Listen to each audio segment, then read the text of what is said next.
సంపూర్ణ రామాయణం సులభ శైలిలో పుత్రకామేష్టి యజ్ఞం. అది అయోధ్యానగరపు కోట యొక్క ముందరి ప్రదేశం. సరయూ నది తీరంలో బ్రహ్మాండమైన యజ్ఞశాల వెలసింది. ఆ యజ్ఞశాలకు చుట్టూ ఎన్నో గుడారాలు నిర్మింపబడ్డాయి. దేశ దేశాల నుండి దశరథ మహారాజు ఆహ్వానాన్ని పురస్కరించుకొని వేదాంగ వేద్యులైన మునులు సంకల్ప మాత్రంతోనే విశ్వసృష్టిని తారుమారు చేయగల బ్రహ్మర్షులు, తపోసిద్ధితో అక్షయమైన పుణ్యం సంపాదించుకున్న రాజర్షులు, బ్రహ్మతేజో విరాజితులైన బ్రాహ్మణులు, రాజులు, రాజాదిరాజులు, బంధుమిత్రులు, శ్రేయోభిలాషులు ఇలా ఎందరో విచ్చేశారు. కులగురువైన వశిష్ఠ మునీంద్రుని ఆజ్ఞ ప్రకారం విశ్వామిత్ర మహర్షిని హోతగా, అత్రి మునీంద్రుని ఉద్గాతగా, భరద్వాజ, రోమాపాగ్, గాలవ, గౌతమ, భృగు, ప్రభుత ఋషి శ్రేష్ఠులను సదస్సులుగా ఎన్నుకొని దశరథ రాజేంద్రుడు పుత్రకామేష్టి మహాయజ్ఞాన్ని నిర్వహించడానికి పూనుకున్నాడు. ఆ మహాపవిత్ర కార్య సంరంభంతో సరయూ నది తీరమంతా తరంగ ఘోషలతో మంగళ వాయిద్యాలకు అనుగుణంగా కన్నుల పండుగగా ప్రకాశిస్తోంది. రమణీయమైన ఆ విశాల యజ్ఞశాలలో ఆహుతులందరూ దర్భాసనాల మీద కూర్చొని ఉన్నారు. ఋత్విజులు గొంతెత్తి బిగ్గరగా మంత్రాలను చదువుతూ యజ్ఞగుండం చుట్టూ ఉపవిష్టులై ఉన్నారు. సదస్సులు హోత, ఉద్గాతలు తమ తమ కర్తవ్యాలను తాము నిర్వహిస్తూ దీక్షతో ఉన్నారు. దశరథ మహారాజు పట్టమహిషి అయిన కౌసల్యాదేవి తెల్లని పట్టుచీరె, పట్టురవికె ధరించి సర్వాభరణ భూషితురాలై తన ప్రక్కన కూర్చొని ఉండగా ఋత్విజుల మంత్రాలకు అనుగుణంగా తన చేతిలోని మామిడాకుల దొంతర్లతో నేతిని అగ్నిగుండంలో విడుస్తూ నిశ్చల మనస్కుడై యజ్ఞదీక్ష వహించి ఉన్నాడు. ద్వితీయ, తృతీయ రాణులైన సుమిత్ర, కైకేయిలు, కౌసల్య, దశరథులకు ఇరువైపులా కూర్చొని ఉన్నారు. అవిరల ధారాపాతంగా పడుతున్న నేతితో అగ్నిదేవుడు జాజ్వలమానంగా వెలుగుతున్నాడు. ఋత్విజులు తమ మంత్రాలతో యజ్ఞపురుషుణ్ణి యజ్ఞగుండంలోని అగ్నులలోకి ఆవిష్కరిస్తున్నారు.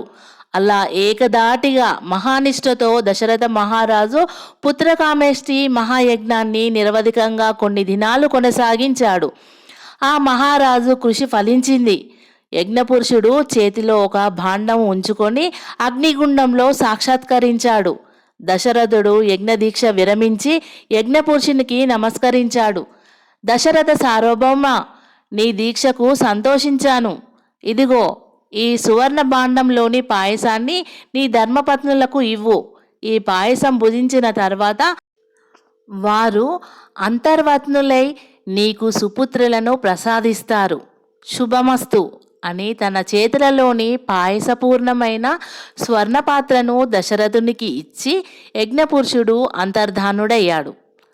మహారాజు పుత్రకామేష్టిని సఫలం చేసిన మునులు, బ్రాహ్మణులు సంతోషిస్తూ ఆశీర్వదించి దశరథుణ్ణి వీడుకొని తమ తమ నివాసాలకు బయలుదేరారు. దశరథుడు పాయస పాత్రను చేతబట్టుకొని భార్యలతో కలిసి సపరివారుడై అయోధ్య నగరాభిముఖంగా బయలుదేరాడు. వశిష్ఠ మహర్షి నిర్దేశించిన శుభముహూర్తంలో పత్నులకు పాయస ప్రధాన మహోత్సవాన్ని తన మందిరంలో ఏర్పాటు చేశాడు దశరథుడు. వేదమంత్రాలు వీణుల విందుగా బ్రాహ్మణులు చదువుతుండగా, భవనమంతటా మంగళ వాయిద్యాలు మారుమ్రోగుతుండగా దశరథుడు పాయస పాత్రను చేతులతో పట్టుకొని భార్యల దగ్గరికి వచ్చాడు. ముత్తైదులతో పరివేష్టింపబడి విష్ణుకథా శ్రవణంతో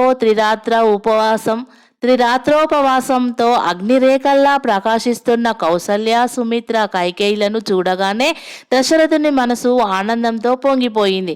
తన భార్యలు ముగ్గురు పొత్తిళ్లలోని పసిబిడ్డలతో తన ముందు కూర్చొని ఉన్నట్లు అనుభూతిని చెందాడు. ఆ ఆనందానుభూతి వల్ల ఏర్పడిన తన్మయత్వంలో తన్ను తానే మర్చిపోతూ మొట్టమొదటిసారిగా జ్యేష్ఠపత్ని అయిన కౌసల్యాదేవి ముందు ఉన్న విస్తరిలో తన చేతుల్లోని పాయసాన్ని సగం వరకు వడ్డించాడు. మిగిలిన సగం పాయసాన్ని కైకేయి విస్తరిలో వడ్డించాడు. ఆ తర్వాత సుమిత్ర ముందుకు వచ్చి పాత్రలో పాయసం మిగలకపోవడంతో గమనించి తెల్లబోయాడు. తన మైమరపు కలిగించిన పొరపాటుకు సుమిత్ర మనసు ఎంతగా నొచ్చుకుంటుందోనని కలవరపడ్డాడు. ఆ విషయాన్ని గ్రహిస్తున్న వశిష్ఠ మహర్షి చిరునవ్వుతో దశరథుణ్ణి సమీపించాడు. మహారాజా, సంతోష పారవశ్యంలో మీ వల్ల జరిగిన ఈ చిన్న పొరపాటును మహారాణులు సరిదిద్దుతారు, మీరు కలవరపడకండి అన్నాడు వశిష్ఠ మహర్షి. దశరథుడు సాభిప్రాయంగా భార్యల వైపు చూసి పాయసం పాత్రను పక్కన ముంచి ఓరగా నడిచి నిల్చున్నాడు. కులగురువు అభిప్రాయాన్ని, భర్త ఆంతర్యాన్ని అర్థం చేసుకున్నారు కౌసల్య, కైకేయులు. వెంటనే తమ తమ విస్తార్లలోని పాయసాన్ని సగం వరకు విభజించి సుమిత్ర విస్తరిలో వడ్డించారు. తన ప్రియధర్మపత్నుల వల్ల ఆ పొరపాటు ఆ విధంగా సరిదిద్దబడిందనగానే దశరథుడు ఆనందించాడు. యజ్ఞపురుషుని వాక్కు ప్రకారం దశరథుని 3 రాణులకు గర్భం నిలిచింది. దశరథుని సంతోషానికి హద్దు లేకుండా పోయింది. కోటలో, నగరంలో, దేశంలో చాటింపు వేయించమని, ఉత్సవాలు చేయించమని రాజోద్యోగులకు ఆజ్ఞ ఇచ్చాడు. రాజాజ్ఞను పురస్కరించుకొని పురజనులు, దేశ ప్రజలు హరిభజనలతో, హరికథలతో, ఉత్సవాలతో, వేడుకలు చేసుకుంటూ సంతోష తరంగాలతో ఓడలాడారు. తమకు యువరాజులు జన్మించబోతున్నారన్న ఆనందం వల్ల స్వతహా సిద్ధమైన ఉత్సాహంతో ఆ ఉత్సవాలను నెలల తరబడి కొనసాగించారు. ప్రతిదినం పౌరులు, రాజోద్యోగులు, దేశ ప్రజలు జరుపుకునే పండగలతో 9 నెలలు గడిచిపోయాయి.